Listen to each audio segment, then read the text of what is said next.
there is an entire generation searching. Slow down, man, slow down. Just in all the wrong places. If you want to reach my people, you need to speak to them in a language they understand. If I bring them in, I'm gonna lose my job. We can only walk through doors open to us. In your church, that's a door that's shut.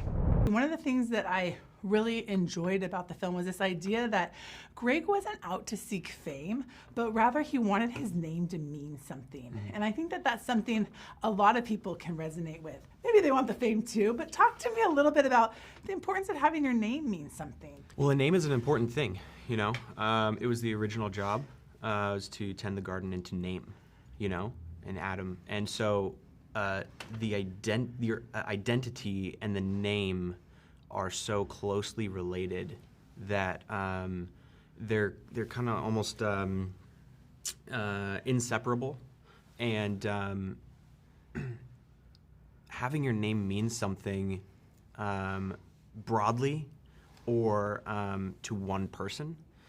In the van, when you say your name already means something to me, like that is all, like that's what he's been desiring, you know, is community, companionship, friendship, love, family, you know, and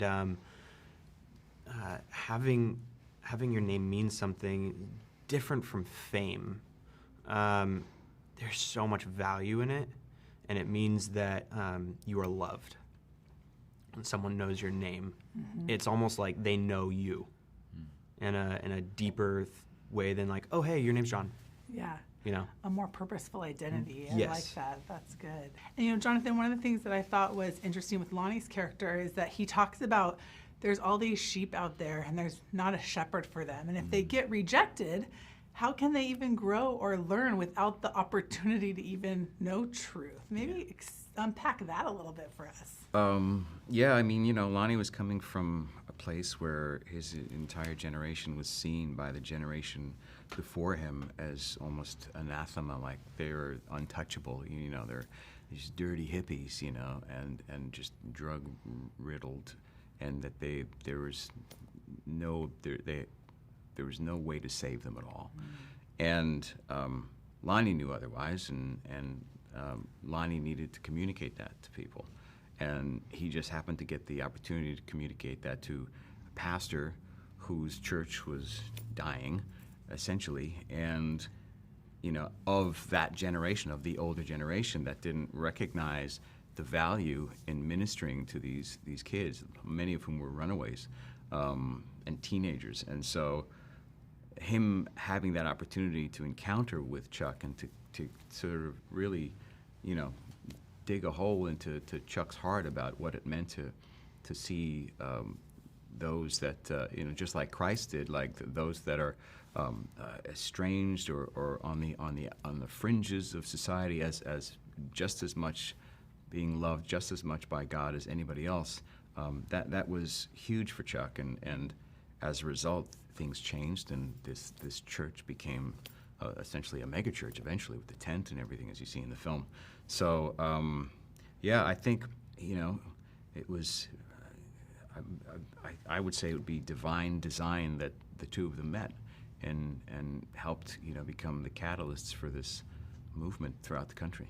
Anna Grace, one of the things that I think is so relatable about your character is this idea that sometimes kids can be misunderstood. Like, she loves her parents, that's clear, but there's obviously this disconnect there on how they're connecting. Maybe talk a little bit about that. Yeah, I talked to Kathy a lot before we started filming, and there's actually some scenes that didn't make it into the movie that are on some deleted scene reel somewhere that'll play at some point. But her relationship with her parents was complicated. Like most kids that age, you feel like an adult already. You want to be trusted. You want to be validated in your decisions. And she knew what she wanted. That was always her personality. And I think it was really cool to play that, really well written, that she was gonna fight for what she wanted. She was that headstrong. And, you know, like everybody, of course I've disagreed with my parents before, and I have younger sisters who I watched go through the same thing, where it's like, when you're a teenager, it's really hard. And then you realize that your parents are like, usually should be your first like sounding board. They're the people you can really count on. one of the things I thought was really interesting, Joel, with Greg was that he was trying to seek the truth. And at times, Chuck was his biggest advocate, right? Handing him keys to a church, allowing him the opportunity to speak. But at other times, kind of was more of a faulty step for him too. Maybe talk to me a little bit about the importance of having somebody believe in you, and maybe when you've seen that in your own life. Yeah, I mean, the need for support is, I mean, it's core to, I think it's the human condition, you know? Chuck was kind of this like father figure to Greg. And so it was, I think, kind of like beautifully executed in the film in that the writing was the searching for like family, and he kind of found this father in Chuck that he could kind of look up to, glean wisdom from, be guided, you know, learn from, be prayed over, which is, you know, father's role. And then having Chuck fail him, you know, to hurt him, similarly to how he kind of perceived like his dad leaving them, although his mom left his father.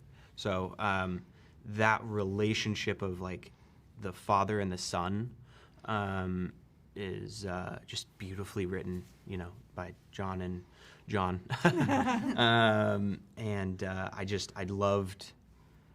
loved working with Kelsey. Just, it's so nuanced. He's so good. It's just like mind-boggling.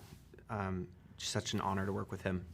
Jonathan, talk to me about, I understand you stay in character the whole time, even when they may call to break, so to speak. For you, how does that inform your choices in character? Why choose that route? I love how the myth is just kind of expanding as like. I'm also sorry that we didn't make that easy. Like, that's what you were trying to do. Sorry. Been meaning to talk to you about that. No, I mean, I try to stay in it at the very least for as long as we're on set. For me, it's just, it's born out of weakness. I'm easily distracted. I can't do the things that some of these guys can do here, you know, where you could be like, hey, what happened last night? Okay, and action. So there's this. I'm like, what does she do? You know? And I've told this story a couple of times, and I can't remember what's true and what isn't. So maybe for the record. Okay. Do you own a shirt that says "Crying is my party trick"? Yes. Okay. Brent made it for me while we were doing the movie.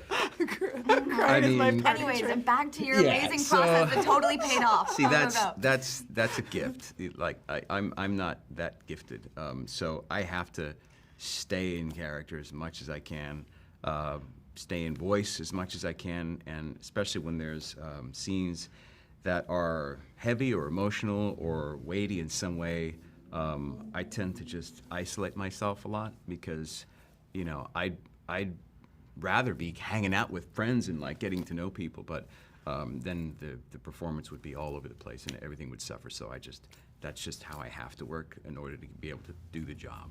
I love it, and I love Crying is my party trick. It's It paid fantastic. off. So amazing. Do you want the left eye or the right eye? I just have 2 tears, the 1 tear, and then 2 are here, 1 are there. So I'm like, when people ask, I just don't want to seem like I'm crazy. So I'm like, well, it's not just that I can like cry at you. It's that it's kind of a party trick. I don't know. I can even cry out of my ears as well. So I don't know if you've seen that one. That's really impressive. I love it.